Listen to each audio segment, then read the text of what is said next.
তোমরা যারা এখনো পড়াশোনা গুছিয়ে ফেলতে পারো নাই এবং তোমাদের কাছে মনে হচ্ছে ভাই আর তো খুব বেশি সময় বাকি নেই, আমরা হয়তো সবগুলা পড়াশোনা আলটিমেটলি গোছাতেও পারবে না, এটাই সত্যি কথা। তোমরা হয়তো শেষ সময় সবগুলা জিনিস শেষও করতে পারবে না। তো যাদের এরকম কন্ডিশন এবং যখন পড়াশোনা শেষ হয় না তখন নর্মালি আমাদের কি হয় ভাই, অনেক বেশি ভয় লাগে, অনেক বেশি টেনশন কাজ করে যে এই তো মনে হয় আমার পরীক্ষাটা খারাপ হয়ে গেল। তো তাদের জন্য আজকে একটা মাস্টার প্ল্যান শেয়ার করব। যদি ভাইয়ের উপর ভরসা থাকে, যদি ভাইয়ের উপর বিশ্বাস থাকে, তাহলে ভাইয়ের যে কথাগুলো বলবো একটু জাস্ট মাথার মধ্যে রাখতে হবে এবং প্রত্যেকটা কথা মাথার মধ্যে হিট করে নিবা এবং এই ট্রিক্স গুলো অ্যাপ্লাই করবা। দেখো আমি তোমাকে প্রথমত একটা তোমাদের ঘটনা বলি যে তুমি কি দেখছো ওই যে রিমোট কন্ট্রোল যে গাড়িগুলো আছে বা রিমোট কন্ট্রোল যে প্লেন গুলো আছে, যেগুলো হচ্ছে তুমি খেলনা খেলনা যে জিনিসগুলো আছে, এগুলোতে ওই ছোট বাচ্চারা খেলে না, ওরা রিমোটের মধ্যে যেটা দেখবে ক্লিক করে ওই অনুযায়ী কিন্তু এটা ফলো করে। ওকে, তো এটা কিন্তু ডিরেকশনের বাইরে কোনো কাজ করে না, তার মানে ওখানে আগে থেকে ডিরেকশন দেওয়া আছে এবং যখন তুমি রিমোটে ক্লিক করবা সেটা কিন্তু ওইভাবেই দেখাচ্ছে উপরে উঠতেছে, ওইভাবেই নিচে নামতেছে এবং ড্রোন যেগুলো আছে ওই সেম ভাবেই কিন্তু উপরে উঠতেছে নিচে নামতেছে। তো এখানে এটা কেন হচ্ছে ভাইয়া? কারণ ওর মধ্যে একটা ডিরেকশন দেওয়া আছে, ও ওই ডিরেকশনটা ফলো করেই কাজ করতেছে। এর সাথে আমাদের ব্রেনের খুব ভালো একটা রিলেশন আছে। সেটা কিরকম জানো? এই যে একটা শব্দ হয়ে আসছে বিলিভ, ঠিক আছে, বিলিভ, এই যে একটা শব্দ আছে বিলিভ। তো এই যে বিশ্বাস, এই বিশ্বাসের সাথে ব্রেন খুব ভালোভাবে কানেক্টেড, ওতপ্রোতভাবে জড়িত। কিরকম ভাইয়া? তুমি যখন নর্মালি এমসিকিউ পরীক্ষাগুলো দিয়েছো, তোমার লাইফে অনেক পরীক্ষা দিয়েছো না, তো যখন তুমি এমসিকিউ পরীক্ষা দিতে যাও তুমি আগে থেকেই চিন্তা করো আমি যদি এই প্রশ্নের উত্তরটা আন্দাজে দাগাই তাহলে এটা আমার ভুল হবে। তোমার ব্রেন কিন্তু তোমাকে এটাই বলে যে আন্দাজেই মারলে উত্তর ভুল হওয়ার চান্স বেশি থাকে এবং তোমার ব্রেনকে তুমি এভাবেই একটা ডিরেকশন দেওয়াচ্ছ। এর জন্য ভাই দেখা যাবে যে পরীক্ষায় তুমি যখন এমসিকিউ কিছু আন্দাজে দাগায় আসবা তোমার ভুল হওয়ার পসিবিলিটি সব থেকে বেশি থাকে। এবং তুমি যদি তোমার ব্রেনকে আগে থেকে এটা বুঝাইতে পারতা যে আমি যদি আন্দাজিও দাগাই তারপরে আমার অ্যান্সারটা হওয়ার একটা পসিবিলিটি আছে, একটা সম্ভাবনা আছে, তখন তোমার ব্রেন কিন্তু তোমাকে ওইভাবেই ডিরেকশন দিবে এবং এটা সাইন্টিফিক্যালি প্রুভ হয়। আমি তোমাকে এই প্রুভেন কথাগুলোই বলতেছি। তো তোমার ব্রেন তোমাকে তখন ওইভাবেই একটা ডিসিশন দিত এবং আলটিমেটলি দেখা যাইতো যে তুমি আন্দাজি দাগাইলেও তোমার সঠিক হওয়ার পসিবিলিটি থাকতো 90 থেকে 95%, ঠিক আছে, অর্থাৎ তোমার সঠিক হওয়ারই পসিবিলিটি বেশি থাকতো। কিন্তু এই যে তুমি আগে থেকে ভয় পাচ্ছ যে আমি যদি আন্দাজি দাগাই হবে না, আমি পড়াশোনা কম করছি হবে না, এখন দেখো তুমি যে পড়াশোনা কম করছো এটা কি যে বোর্ডের তোমার খাতা দেখবে সে কি জানে? যে বোর্ডের প্রশ্ন করছে সে কি আগে থেকে জানে যে তুমি পড়াশোনা কম করছো, তুমি খারাপ দিবা না? তোমার প্রিপারেশন কেমন বা তোমার বর্তমান কন্ডিশন কেমন এটা আমিও জানি না, শুধুমাত্র তুমি জানো। কিন্তু তুমি যে তোমার কন্ডিশন জানো এইটা অন্য আর 4-5 জনকে বুঝতে দেওয়া যাবে না। টপাররা কি করে ভাইয়া? টপাররা নর্মালি যে কাজটা করে ওদের প্রিপারেশনটা ওরা কারোর সাথে শেয়ার করতে চায় না, ওরা ওদের নিজেদের মতোই থাকে, ভালো হইলেও ভালো খারাপ হইলেও খারাপ। বাট যারা আমরা একটু মিডিয়াম ক্যাটাগরি স্টুডেন্ট বা যাদের প্রিপারেশন খারাপ, তারা আমরা শো করি যে আমাদের মধ্যে যেটা আছে এটা আমরা প্রকাশ করি যে না ভাইয়া আমার প্রিপারেশন অনেক খারাপ, আমি পরীক্ষা দিলে ফেল করবো, আমি পাস করতে পারবো না। আরে ভাইয়া তোমার যেটুকু প্রিপারেশন আছে, তোমার যেটুকু এবিলিটি আছে, এইটা দিয়ে বোর্ড পরীক্ষায় মিনিমাম 60% নাম্বার তুলে আনা সম্ভব, এটা কোনো ব্যাপারই না। প্রশ্নের মধ্যে সেই ট্রিক্স গুলো দেওয়া আছে। আর মোটামুটি একটু পড়াশোনা করলে এই 60টাকে একটু ইলাবোরেট করে তুমি 80 হয়ে নিয়ে যেতে পারবা। এখানে একটা কথা লিখে রাখছি যে তুমি কতটুকু জানো বা তুমি কতটুকু পারো এইটা ম্যাটার করতেছে না। তুমি স্যারকে বা বোর্ড পরীক্ষায় যে তোমার খাতা দেখবে বা পরীক্ষার দিন তুমি কিভাবে নিজেকে এক্সপ্রেস করতেছো, কিভাবে প্রকাশ করতেছো, এইটা ম্যাটার করে। তার মানে তোমার ওই 1টা ঘন্টা বা ওই যে 3টা ঘন্টার পরীক্ষা এটাই তোমার কাছে সব থেকে বেশি গুরুত্বপূর্ণ এবং তুমি কিভাবে ডেলিভার করে আসছো এটাই ইম্পর্টেন্ট। এখন সব শিক্ষার্থী যারা আসো তোমরা সবাই কিন্তু ফুল প্রিপারেশন নিয়ে পরীক্ষা দিতে যায় না ভাইয়া, এটা মাথার মধ্যে ঢুকাই রাখো ভাইয়া। সবাই ভালো মতো প্রিপারেশন নিয়ে যাইতে পারে না, সবাই এই 1 থেকে বা 2 দিনে সবগুলো জিনিস শেষ করতে পারে না। তো তোমাকে কি করতে হবে? গুরুত্বপূর্ণ যে অংশগুলো আছে জাস্ট এতটুকুই পড়তে হবে এবং সর্বোচ্চ ইফোর্টটা দেওয়া লাগবে এবং বিশ্বাসটা থাকা লাগবে। এই বিশ্বাসটা নিয়ে পরীক্ষা যাবা এবং যে তোমার একটা আত্মবিশ্বাস অলরেডি বিলিভ হয়ে গেছে যে প্রশ্ন পরীক্ষার হলে আগামীকাল তো যাবা, সকালে যাবা না পরীক্ষা দিতে, যে প্রশ্ন যদি দুনিয়ার সব থেকে কঠিন হয় তারপর আমার পরীক্ষা ভালো হবে, পরীক্ষার প্রশ্ন যদি সব থেকে সহজ হয় তারপর ভালো হবে। এখন আমরা মাইন্ডসেটটা এইভাবে করি, দেখো দেখো দেখো কথাগুলো মিলবে। আমরা এইভাবে মাইন্ডসেট করি যে ভাইয়া পরীক্ষার প্রশ্ন যদি কঠিন হয় তাহলে তো খারাপ হবে। আরে ভাইয়া আমার তো আগে থেকে গেম প্ল্যানে রেডি যে পরীক্ষা তুই কঠিন প্রশ্ন করবি, আমার একার জন্য প্রশ্ন কঠিন হবে না। দিনাজপুর বোর্ডে প্রশ্ন কঠিন হচ্ছে, দিনাজপুর বোর্ডে সবার জন্য প্রশ্ন কঠিন। যশোর বোর্ডে প্রশ্ন কঠিন হচ্ছে, যশোর বোর্ডে সবার জন্য প্রশ্ন কঠিন। তার মানে আমার মাইন্ডসেটটা আগে থেকে এরকম হয়ে গেছে যে পরীক্ষায় প্রশ্ন সহজ হলে তো আলহামদুলিল্লাহ, কথাই নাই। কঠিন দিবি দে, কোনো সমস্যা নাই, কঠিন দিলেও দে, আমি এই কঠিন প্রশ্নের মধ্যে আমি যাই আসুক লিখে আসবো। তো একদম যারা উইক টাইপের স্টুডেন্ট, ঠিক আছে, যাদের খুবই দুর্বলতা ভাব আছে এখনো, তোমরা যে কাজটা করো ভাইয়া পরীক্ষায় যাই আসুক লিখে আসবা। অ্যাটলিস্ট লিখে আসতে পারলে 100-র মধ্যে 55 থেকে 60% নাম্বার পাওয়া পসিবল। আর যারা একটু ভালো আসো মোটামুটি যদি সব লিখে আসতে পারো দেখবা যে A+ চলে আসবে ভাইয়া, এই পরীক্ষাগুলোতে A+ চলে আসবে। তো বিশ্বাসটা এবং সেই অনুযায়ী পরিশ্রম করাটা হচ্ছে অনেক বেশি ইম্পর্টেন্ট এবং তুমি যদি বিলিভ করতে পারো দেখবা এর সাথে তোমার সৃষ্টিকর্তার রহমত আছে, তোমার বাবা মায়ের দোয়া আছে, সবগুলো জিনিস অ্যাডজাস্ট করলেই তুমি দেখবা যে পরীক্ষা ভালো করে আসতে পারতেছো। আর যখন তুমি মানুষের সামনে শো করবা যে ভাইয়া হবে না, পারি না, বুঝি না, তখন মানুষ তোমাকে মজা নিবে ভাইয়া। আর মানুষ মজা নিবে, মানুষ চাবে, মানুষ কখনো তোমার ভালো যাবে না ভাইয়া। বিশ্বাস করো, কেউ ভালো যাবে না, কেউ চাবে না যে তুমি বোর্ড পরীক্ষায় A+ পাও, কেউ চাবে না তুমি ভালো কিছু করো, কেউ চাবে না যে আমার বন্ধুরা ভালো রেজাল্ট করছে তাহলে আমি যদি ভালো রেজাল্ট না করি, একটা হিংসা কাজ করবে। তো মানুষ তো শো করার দরকার নেই, মানুষ তো বুঝতে পাওয়া যাবে না। যা প্রিপারেশন আসছে এটা নিয়ে লড়াই করবো এবং কিছু জিনিস শেয়ার করতেছে, কিছু টেকনিক শেয়ার করতেছে, এইভাবে পরীক্ষাতে লিখে আসো। পরীক্ষা লিখে আসো, অবশ্যই ভালো হবে, বিশ্বাসটা রাখো। আচ্ছা, তো আসো আমি একটু পয়েন্টে যাবো। আমি তোমাদের কিছু কি পয়েন্ট তোমাদের একটু দেখিয়ে দেওয়ার চেষ্টা করতেছি। ভিডিও মনে হয় নড়ে গিয়েছে, আমি একটু ভিডিওটা ঠিক করে নেই। আমার হাত লেগে স্ট্যান্ডটা নড়ে গিয়েছে। আচ্ছা, আমি তাহলে এটা একটু ঠিক করে নিই, আমাকে একটু সময় দাও। হাত লেগে স্ট্যান্ডটা আমাদের একটু এখানে একটু বাঁকা হয়ে গিয়েছে। আচ্ছা, আই থিঙ্ক এখন সুন্দরভাবে দেখা যাচ্ছে। তো আসো, আমি যে জিনিসটা তোমাদেরকে ভাইয়া বলতেছিলাম যে আমাদের যতটুকু প্রিপারেশন আছে, ঠিক আছে, ওই যে আমি কিন্তু এর আগে একটা ভিডিওতে বলছিলাম যে বাহিরে ফিটফাট, ভিতরে সদরঘাট। মানে বাহিরে তোমাকে তোমার অ্যাটিটিউড দেখে তোমার জন্য আর 2-4টা ফ্রেন্ড ভয় পায় যে এ তো ভালো প্রিপারেশন নিয়ে আসছে, এ তো ভালো করবে। তোমাকে যদি কেউ বলে প্রিপারেশন কেমন, আলহামদুলিল্লাহ খুব ভালো, আমার তো 6 থেকে 7 ঘন্টা আগে প্রিপারেশন শেষ, কালকে পরীক্ষাটা হিট দিয়ে আসবো, এই বিশ্বাসটা নিয়ে যাবা এবং পরীক্ষা খাতা যেগুলো বলতেছি জাস্ট এভাবে লিখে আসবা। আসো পয়েন্টে আসো। তো তুমি 1 নাম্বার মানে প্রশ্ন পাওয়ার পরে তোমার তো মাইন্ডসেট আগে থেকেই তুমি ডিসিশন নিছো, আমি যাচ্ছি, আমি সেরা, আমি টপ, আমি সবকিছু লিখে আসবো, কোনো দেখা দেখি সময় নাই, 100% দিয়ে আসবো, সব উত্তর করবো, পারলেও লিখবো, না পারলেও লিখবো, এইটা মেন্টালি থাকা লাগবে। এখন এটা হচ্ছে আমার খাতা, এটা হচ্ছে আমার খাতা।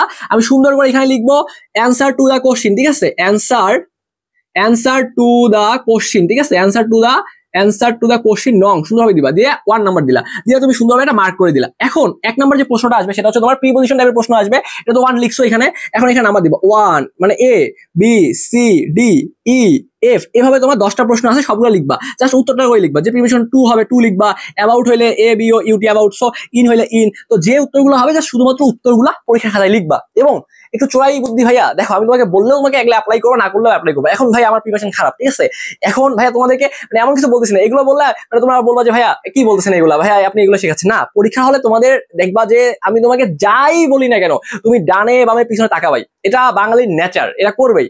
তো যদি তাকাইতেই হয়, যদি তাকাও, ঠিক আছে, তাহলে 2-1টা যদি দেখো মানে যে তোমার ফ্রেন্ড যদি পারে, যদি ফ্রেন্ড একটু হেল্প নিয়ে তোমার 2-1টা অ্যান্সার আসে, হয়ে যাচ্ছে।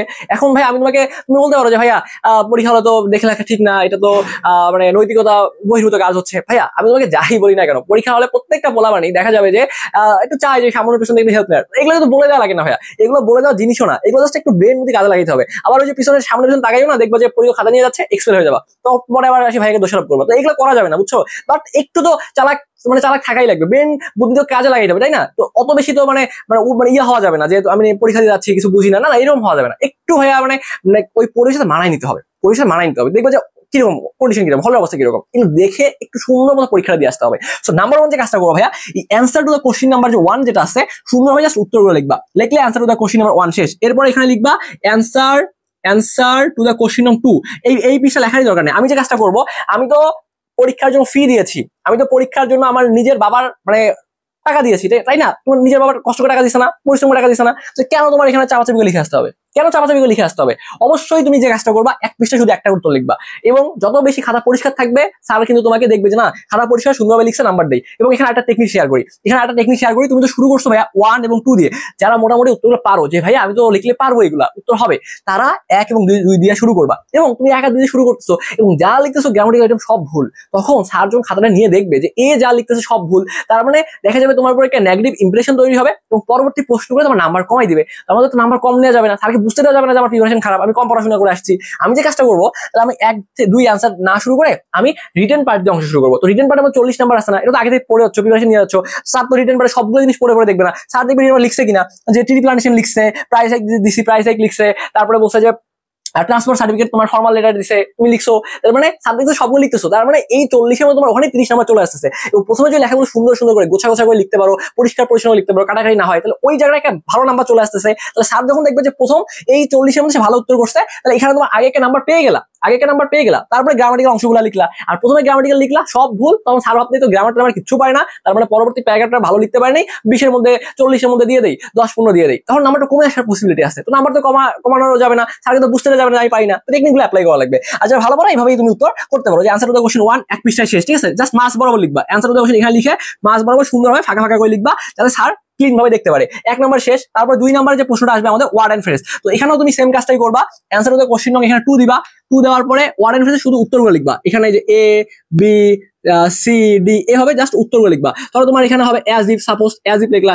তারপর মনে করো what does dot dot look like, ঠিক আছে, জাস্ট লুক লাইক, এভাবে জাস্ট তুমি এক লাইনে উত্তরগুলো লিখবা। এভাবে তুমি প্রত্যেকটা উত্তর জাস্ট উত্তর লিখবা, প্রশ্ন তোলার কোনো প্রয়োজন হবে না। এরপর 3 নাম্বার আসবে কমপ্লিটিং সেন্টেন্স। তো কমপ্লিটিং সেন্টেন্সের মধ্যে যে সাজেশনটা দিব ভাইয়া, কমপ্লিটিং সেন্টেন্সটা তুলবা একটু, বুঝছো? কমপ্লিটিং সেন্টেন্সটা সুন্দরভাবে খাতার মধ্যে তুলবা। এই যে এই নাম্বার লিখতেছো, প্রশ্ন যেটা বলতেছো সেটা লেখার পরে সুন্দরভাবে কমপ্লিটিং সেন্টেন্স সুন্দরভাবে লিখে দিবা। তারপর বি নাম্বারটা প্রশ্নটা একটু তুলে লিখবা, কারণ প্রশ্ন না তুলে লিখলেও হয়, বাট প্রশ্ন তুলে লিখলে সারা এটা ভালোভাবে দেখে এবং নাম্বার ভালো পাওয়ার পসিবিলিটি রয়েছে এই জায়গাটার মধ্যে। তো এটাকে তুলে রাখার চেষ্টা করবা। এরপর যদি 4 নাম্বারে আসো, আমি তোমাদেরকে একটু দেখায় দেওয়ার চেষ্টা করতেছি এখান থেকে।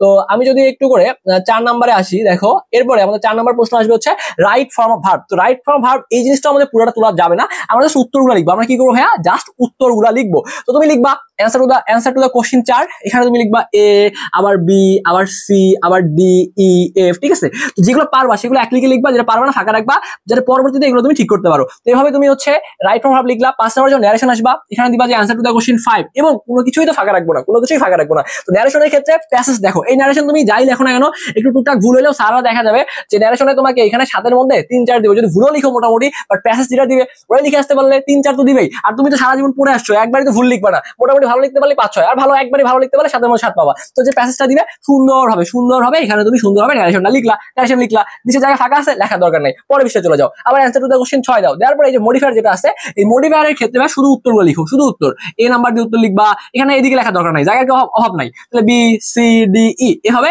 একটা পৃষ্ঠার মধ্যে সুন্দরভাবে মডিফায়ার গুলো লিখো। পরবর্তী পৃষ্ঠার মধ্যে যেও সেন্টেন্স কানেক্টর, শুধু উত্তরগুলো লিখবা। এরপরে 8 নাম্বার যখন তুমি আসবা, লিখবা অ্যান্সার টু দা কোশ্চেন 8, এখানে তোমার আছে সিনোনিম এবং অ্যান্টোনিম। তো তুমি যে কাজটা করবা, তোমার যে প্রদত্ত শব্দটা দেওয়া আছে এই শব্দটা এখানে লিখবা, এই শব্দটা এখানে লিখবা, উপরে লিখে নিবা, এখানে লিখে নিবা সিনোনিম লিখে নিবা, এখানে লিখে নিবা অ্যান্টোনিম লিখে নিবা। তো যে শব্দটা দিছে এই শব্দটা তুমি এখানে সুন্দরভাবে লিখলা, লেখার পরে এটা মনে করো সিনোনিম চাইছে, এটা তোমার সিনোনিম চাইছে, এটা অ্যান্টোনিম চাইছে। তো সিনোনিম চাইলে এখানে সুন্দরভাবে সিনোনিম লিখবা, অ্যান্টোনিম ফাঁকা থাকবে। আবার মনে করো পরবর্তী শব্দটা দিছে, এখানে তোমার অ্যান্টোনিম চাইছে, এটা ফাঁকা রাখবা, এই ঘরের মধ্যে সিনোনিম লিখবা, ঠিক আছে। এইভাবে তুমি কি করবা, এই সিনোনিম এবং অ্যান্টোনিম গুলো লিখে আসবা। আর পাঞ্চুয়েশন মার্কের ক্ষেত্রে সেম কথা, এটা তোমাকে প্রশ্ন তুলতে হবে, কারণ প্রশ্ন না তুললে তো এখানে বোঝা যাবে না যে তুমি আসলে কিভাবে লিখতেছো। তো সুন্দরভাবে প্রশ্নটা লিখে যেখানে দাড়ি কমা ফুল স্টপ হবে এই জায়গাগুলো যদি ভালো মতো দিতে পারো প্রশ্ন তুলে, এখানে দাড়ি হবে দাড়ি দিলে, কোলন হবে কোলন দিলা, ফুল স্টপ দিলা, কমা হবে কমা দিলা, এই জিনিসগুলো ভালোভাবে দিতে পারলে দেখবা পাঞ্চুয়েশন মার্কের মধ্যে 7 এর মধ্যে 7 পাওয়াই সম্ভব। তো এই জিনিসগুলো একটু ভালো মতো লিখবা। এরপরে ভাই আমাদের 10 নম্বরে যে প্রশ্নটা চলে আসবে সেটা হচ্ছে আমাদের ফর্মাল লেটার। তাহলে আমি দেখো ফর্মাল লেটার লেখা তোমাদের তো টেকনিক শেখাইছি, এবং যারা কিছুই পারো না ভাইয়া, কিছুই পারো না বুঝছো, তারাও কিন্তু ভাইয়া ফর্মাল লেটারের মধ্যে যে 10 নাম্বার রয়েছে ভাইয়া 6-7, একদম উইক টাইপের স্টুডেন্ট 6-7 পাবে। তুমি তো উইক না ভাইয়া, তুমি তো দুর্বল না, তুমি তো পারো ভাইয়া, মোটামুটি টেকনিক শেখাইছি না, ওইগুলো অ্যাপ্লাই করতে পারলে দেখা যাবে যে তুমি 8-9 পেয়ে যাবা। তো তুমি যে কাজটা করবো ভাইয়া, লিখবা আবার অ্যান্সার টু দা কোশ্চিন, ঠিক আছে, অ্যান্সার টু দা কোশ্চিন তুমি দেবা 10, অ্যান্সার টু দা কোশ্চিন 10 দিয়ে একটা মার্জিন দিবা এখানে, দেওয়ার পরে এখানে তুমি সুন্দরভাবে এক পৃষ্ঠা লেখার চেষ্টা করবা। তুমি চাইলে তোমার যদি মনে হয় যে এক পৃষ্ঠায় কভার করতে পারবে না, তাহলে তুমি বাম দিক থেকে লেখা শুরু করবা, তাহলে এই পৃষ্ঠা থেকে লেখা শুরু করবা, ওই পাশের পৃষ্ঠা যাবা, পৃষ্ঠা উল্টানো যাবে না। বাট সব থেকে ভালো সাজেশন থাকবে যে ভাই তুমি এক পৃষ্ঠা লিখো, এটা তোমার জন্য খুব ভালো একটা জিনিস হবে। তো এখানে প্রথমে তুমি তারিখটা লিখলা, ঠিক আছে, এখানে তারিখ লিখলা, তারপর তোমাকে তো লেখা শিখাইছি, এখানে সুন্দর তারিখ লেখার পরে তুমি যদি হেডমাস্টার কাছে লেখো তাহলে দা হেডমাস্টার, যদি তুমি ডিসি কাছে লেখো দা ডিসি, তারপর এখানে তুমি যেখান থেকে লিখতেছো, যেমন আমার কলেজ ছিল কুড়িগ্রাম সরকারি কলেজ, আমি এখানে লিখবো কুড়িগ্রাম সরকারি কলেজ কুড়িগ্রাম, ঠিক আছে। এরপরে তুমি এখানে সুন্দরভাবে লিখবা সাবজেক্ট, এরপর লিখবা সাবজেক্ট, এই যে ফরম্যাট গুলো লিখলে প্রত্যেকটার জন্য মার্ক রয়েছে। তাহলে সাবজেক্ট যেটা আছে সাবজেক্টটা এখানে সুন্দরভাবে লিখলা, যে সময় লিখতে বলছে ওটা লেখার পরে তুমি এখানে লিখবা স্যার, এখানে লিখবা স্যার লেখার পরে ওই যে with new restaurant humble submission যে একটা শব্দ শিখাইছিলাম ওইটা সুন্দরভাবে এখানে লিখলা, ওইটা তোমার মনে এতটুকু আসলো, একটা প্যারা হইলো এখানে। এরপর মাঝখানে যে অংশটা বডি, এই বডির মধ্যে গুরুত্বপূর্ণ যে কথাগুলো আছে যে সময় লিখতে বলছো ওই সময় লিখলা, লেখার পর লাস্টে তুমি হচ্ছে ওই তোমার সামারি দিয়ে দিবা, যেটা তোমাকে লেখা টেকনিক শিখাইছিলাম এটা দিলা। এটা তোমার হচ্ছে মেইনলি বডিটা হচ্ছে, তাহলে এই একটা অংশের জন্য নাম্বার পাচ্ছ, এই একটা অংশ নাম্বার পাচ্ছ, এই নাম্বার, এই প্রত্যেকটা অংশের জন্য নাম্বার পাচ্ছ। এখন তোমার যদি মনে হয় এই মাঝখানে যদি তোমার কোনো মিস্টেক হয়, ছোট কোনো ভুল ত্রুটি হয়, তাহলেও দেখবো স্যার নাম্বার দিয়ে দিচ্ছে। যদি তোমার এই ফরম্যাটটা প্রত্যেকটা জিনিস ঠিক থাকে, লাস্টে আসবে ইওর ওবিডেন্টলি, তুমি ইওর ওবিডেন্টলি লিখবা, লেখার পরে লিখবা এখানে তোমার নাম দিয়ে দিবা সুন্দরভাবে। এটা লেখার পরে তুমি যদি একটু সুন্দরভাবে এইভাবে একটু গোছগাছ করে লিখতে পারো, নাম্বার চলে আসবে, ভয় পাওয়ার কোনো কারণ নাই। তো এটা সুন্দরভাবে লিখবা এইভাবে।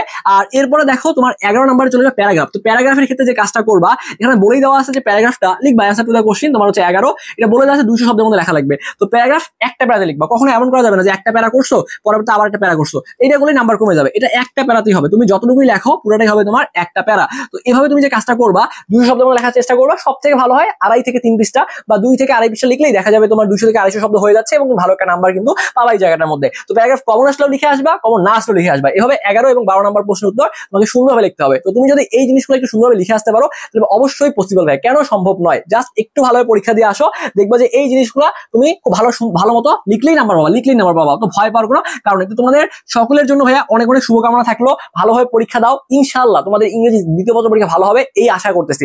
আর সামনে যারা ভাইয়া এডমিশনের জন্য তোমাকে প্রিপারেশন নেওয়াই লাগবে ভাইয়া, ওকে? তো আমাদের কিন্তু ভাইয়া প্রি বুকিং চলতেছে, ঠিক আছে? তোমরা যারা আমাদের সাথে ক্লাস করতে চাও, স্পেশালি যারা শাওন ভাইয়ের সাথে, যারা স্বপ্নের পাঠশালার সাথে ক্লাস করতে চাও, পরবর্তীতে হয়তো সুযোগ নাও পেতে পারো। তো এখন কিন্তু ভাই প্রি বুকিং চলতেছে, তুমি কিন্তু চাইলে এখন প্রি বুকিং করে রাখতে পারবা।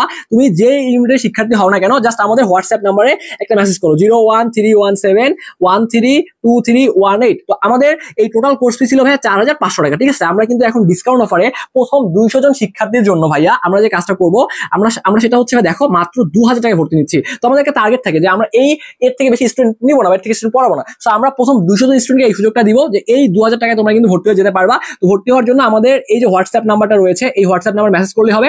আর ভর্তি হওয়ার সিম্পল ওয়েটা হচ্ছে যে এই নাম্বার তুমি বিকাশ, রকেট অথবা নগদ যে কোনো একটা মাধ্যমে 2000 টাকা সেন্ড মানি করে এই নাম্বার হোয়াটসঅ্যাপে একটা মেসেজ করে বলবা যে টাকা পাঠাইছি, তোমাকে প্রাইভেট গ্রুপে অ্যাড করে দিয়ে রাখবো। তোমার যখন এসএসসি পরীক্ষা শেষ হবে তারপর থেকে আমরা 2000 ক্লাস শুরু করবো। যাদের তোমাদের টাকা পয়সার সমস্যা নাই, তোমরা কিন্তু 2000 টাকা দিয়ে প্রি বুকিং করে রাখতে পারবা। আর যাদের ভাই টাকার সমস্যা, যে ভাই এখনো আমাদের 2000 টাকা একবার দিয়ে মানে একটু কষ্ট হয়ে যাচ্ছে, তোমরা যে কাজটা করতে পারবা, তোমাদের জন্য ভাইয়া আমাদের পক্ষ থেকে একটা স্পেশাল অফার রয়েছে। কিরকম ভাইয়া? তোমরা চাইলে এখন ভাইয়া মাত্র 500 টাকা দিয়ে প্রি বুকিং করে রাখতে পারবা। মাত্র 500 টাকা দিয়ে তুমি প্রি বুকিং করে রাখতে পারবা এবং তোমার এসএসসি পরীক্ষার পরে তুমি বাকি 1500 টাকা পেইড করে ক্লাস করা শুরু করে দিবা। এখন যদি তুমি 500 টাকা দিয়ে প্রি বুকিং করে রাখো তাহলে কিন্তু তুমি 2000 টাকায় ভর্তি হতে পারছো। আর এরপরে যখন ভর্তি হবা তখন কিন্তু ভাইয়া তোমাকে এই 4000, কারণ আমাদের ওই যে মানে যে আমাদের আসনগুলো, ধরো আমরা এই বছর 500 স্টুডেন্টকে পড়াবো বা আমরা এই বছর 1000 স্টুডেন্টকে পড়াবো, এর বাইরে আমরা নিব না ভাই। আমাদের টার্গেট থাকে যে এই স্টুডেন্টগুলোকে আমরা পড়াচ্ছি মানে দেখে চান্স পাইতে হবে। তো পরবর্তীতে ভর্তি হতে পারবা, অবশ্যই ভর্তি হতে পারবা। তখন কিন্তু ভাই এই যে 4500 টাকা দিয়ে ভর্তি হওয়া লাগবে। তো কি দরকার আসলে এক্সট্রা টাকা দিয়ে ভর্তি হওয়ার? এই জন্য রিকোয়েস্ট করবো যারা এখনো ভর্তি হয়নি দ্রুত ভর্তি হয়ে যাও, এটা ভাইয়ার পক্ষ থেকে একটা স্পেশাল অফার তোমরা কিন্তু পেয়ে যাবা। তো যাই হোক, তোমাদের এই জার্নিটা সুন্দর হোক, ভালো মতো যে পড়াশোনা যে করতেছো ভাইয়া,